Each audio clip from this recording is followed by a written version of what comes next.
एक सवाल होगा इस पर कि अगर हम देखें तो गुजरात में पिछली बार 2017 के जो नतीजे थे उसमें करीब 99 सीटें थी बीजेपी के पास, कांग्रेस के पास 77 थी, अन्य 6 थे। और इस बार जो एग्जिट पोल है वो 100 से ऊपर सीटें दर्शा रहे हैं। लेकिन अगर हम मुद्दों की बात करें चुनाव में तो तमाम मुद्दे हैं, बेरोजगारी है, महंगाई है, सरकारी नौकरी है, किसान है, ओबीसी रिजर्वेशन है, भ्रष्टाचार, अल्पसंख्यक और करंट का जो मुद्दा है वो मोरबी हादसा का है। इसी तरह और भी तमाम मुद्दे हैं और उसके बाद भी वोट प्रतिशत बढ़ रहा है। तो क्या हम ये मान के चलें कि मोदी लहर अभी भी पूरे शबाब में चल रही है? देखिए, एक की फैक्टर तो भारतीय जनता पार्टी के पास जो है वो आपने जिक्र किया, वो मोदी जी हैं। वही एक की फैक्टर है उनका, वही एक ब्रांड है आज की भाषा में। आपके चैनल की बिजनेस चैनल की भाषा में अगर कहा जाए तो ब्रांड वही है, उन्हीं की सेलेबिलिटी है।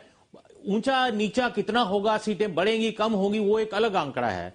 इसके अलावा अगर आप मोदी जी का ब्रांड ना हो तो भारतीय जनता पार्टी बड़ी मुश्किल में हो जाती, गुजरात में भी हो जाती। ये उन्हीं का एक ब्रांड है कि जो हर चीज पे छा जाता है। मोरबी का इतना बड़ा हादसा हुआ, 150 के करीब लोगों की जान चली गई, लेकिन विपक्ष के दोनों दल, कांग्रेस और आम आदमी पार्टी, कोशिश तो की उन्होंने, लेकिन उसको मुद्दा नहीं बना पाए। कहीं ना कहीं ब्रांड मोदी हावी हो गया उसके ऊपर। तो ये तो तय है कि एक डिसाइडिंग फैक्टर कह लीजिए या तुर्क का पत्ता कह लीजिए या एक ब्रांड एम्बेसडर कह लीजिए भारतीय जनता पार्टी का, वो सिंगल लार्जेस्ट फैक्टर जो है वो नरेंद्र मोदी जी ही है।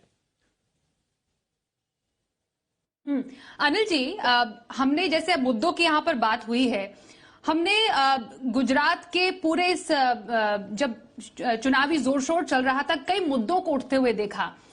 विकास का मुद्दा तो हमेशा ही रहता है, जन से जुड़े हुए, लोगों से जुड़े हुए मुद्दे पहले उठे। फिर इस दौरान मोरबी हादसा हुआ तो वो मुद्दा काफी ज्यादा उछाला गया।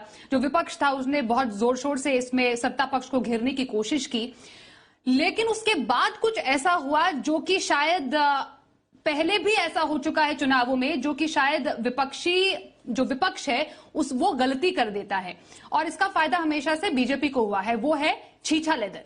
हमने देखा कि पीएम मोदी को अलग अलग नामों से पुकारा गया, जिस पर बहुत बड़ा बवाल भी हुआ। और पिछले बार भी हमने देखा है कई बार जब ऐसा हुआ है तो बीजेपी को उसका फायदा हुआ है। तो ऐन वक्त पर जो पार्टियों के बीच में ये आरोप प्रत्यारोप या जो हम कह सकते हैं जो गालियों की सियासत शुरू हुई, जो छीछा लेदर का ये जो पूरा सेशन शुरू हुआ, उसका फायदा यहां पर पार्टी को मिलता हुआ, या फिर जैसा हम कह रहे हैं कि क्योंकि पीएम मोदी खुद चेहरा है बहुत बड़ा इस बार चुनाव के, एक बार फिर से उनको होता हुआ नजर आया है।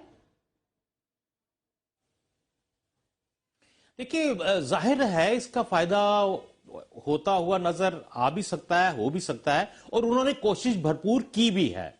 जिस तरह की स्ट्रेटेजी होती है, जो इनके भारतीय जनता पार्टी के हॉक्स में कहूं, वो तैयार रहते हैं कब शिकार मिले और कब झपट के पड़े।